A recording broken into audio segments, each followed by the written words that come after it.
Hi, I'm Hannah Wright, and I'm a junior here at the University of Iowa. My name is John Paul Horn, and I am a 26-year-old grad student at the University of Iowa. And I am a double major in psychology and dance studies. I'm a professor, and I'm an associate dean for research. And I'm gay, I'm blonde, I'm a daughter, I'm a friend. I sometimes think I'm funny. I don't know. I find myself funny. And I'm looking forward to the future. I'm a gay man. I'm a lesbian, and this is my wife.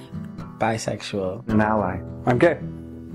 I always felt like I was really different, and I really couldn't quite put my finger on how to express it. There were times when I was told that either I couldn't disclose my sexuality, or because my sexuality was what it was, that I couldn't stay where I was at. I kind of had to hide part of myself, just for my own sanity in high school. I wasn't out in high school, but I still get like a few anonymous phone calls and like people yell at me lesbo and like stuff like that. I was one of those bullies for some of my peers in high school, just because I was so afraid of others perceiving me as being gay. I told him I was gay, and then after a while he just stopped talking to me and didn't hang out with me anymore. I felt really alone and isolated. I was really kind of nervous to come out to people because I didn't know how they were going to react. My husband tells a story that when he first came out to his father's first reaction is, "So does this mean you like wearing dresses?" I mean, that was his dad's whole preconceived notion of what gay meant. And Alan just looked at him and says, "Oh, we have a long ways to go here." And nobody likes being treated differently because of who they are or how they identify. Being a teenager is one of the world's most annoying experiences that you're going through, because you're trying to become an adult, you're trying to tell people that you understand what life is about, you're trying to explain to people that you're ready to become a grown-up. In high school, you're stuck with the people there. It's actually a great thing to be yourself. At some point in time, you're not going to be a teenager anymore. At some point in time, you're not going to be in high school anymore. You're not going to be in middle school anymore. And you're not going to be forced to be in these environments with large groups of people who may not understand who you are. Coming here, it was a little bit of pressing the reset button where I had control. I won't say that it's something that magically just gets better once you graduate. I think one of the things is that there are allies out there. Get out there and find your community. Get out there and find other people who identify with you, or get out there and find people who you know are going to be supportive of you. And you just need to find those people that are in your life that are accepting and are there for you, and not worry about those who aren't. If they don't like that about you, then I'm sorry, but they're not your friend. They gotta go. Because I realize that those aren't the kind of people that I want to have in my life. If I'm going to have someone in my life who can't accept me for who I am, then I'm setting myself up for failure. I definitely think that it progressively gets better. Then you have the days where somebody says something and you're just so irritated and you're just like, I want to go crawl into my bed and sleep for a million years. But you wake up the next day and it's a different day. It's really easy being out. In Iowa City especially. It's a very accepting kind of environment here. And I definitely felt like that was important for me.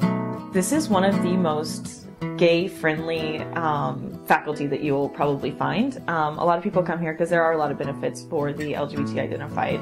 The University of Iowa, I think, really strives to making the community a welcoming and an inclusive community. But if you're living in the residence halls, I can tell you firsthand that if you find somebody who doesn't accept you or that makes comments to you, there will be consequences for them. So it's definitely an inclusive environment. When I was a second-year medical student, I started the group MEDICS, MIDIQS, Med Iowa Queer Students. I looked online and I saw the LGBT Resource Center, and I thought, well, maybe there's somebody there I could talk to. Because I wasn't comfortable, obviously, talking to my roommate or something like that, just because I didn't know how they were going to respond.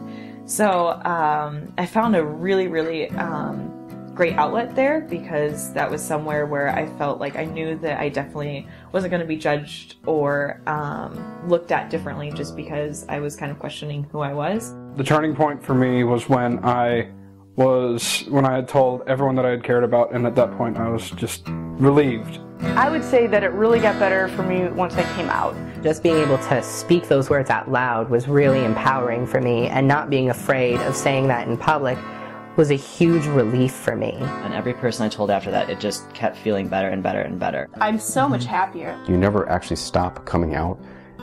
It keeps occurring, even for me. Like I said, I came out in '81, but I run into situations all the time where I'm married and I have a husband, and how you say that sometimes, in some communities, in some situations, you fall right back into what I use the term need to know. You know, is it important? Would it, you know, for me, I'm a clinician, so sometimes I don't necessarily come out to every one of my patients. But if my patient turns around and looks at me and says, so what's your wife's name? You know, it's one of those, to me, it's like, okay, if you're going to ask that point blank, be prepared for the answer. People are coming out younger and younger nowadays. Most of them kind of feel rushed to do it, but it's definitely not something that I would suggest you rush. I know like some parents aren't as accepting, and I've talked to some people I know that their parents weren't as okay with it, and I know some friends aren't that comfortable with it either. But even when you come out, like, just no matter what, like my parents aren't exactly okay with it, but it's just like feels great. But it gives you a standpoint too of where you can go from there. Right. I wasn't afraid to be myself anymore. I wasn't worried about whether or not I said things like my boyfriend or, you know, the guy that I'm dating, or just giving a gender to the person that I was in a relationship with was mattering when I was in public. And that was a big deal, especially where I come from. The times I did like to do my best to not be who I actually were probably the most difficult. And the times where I am out and I am able to express myself, it's the best. The solution is all of us. For me, it was just keeping your eye on the positive and keeping your eye on the future, because there is a future out there, and the future is something that's always worth working towards, because even if today is the worst day that you've ever had in your life, tomorrow you're going to wake up and there's going to be something new and an opportunity out there that you had no idea that was out there. Every day things are changing in this world and people are becoming more and more accepting. You can see it on TV, you can see it in how, you know, there are more and more states that have marriage laws and marriage equality, that there are gays that can be out and open in the military, that it really is something that's changing.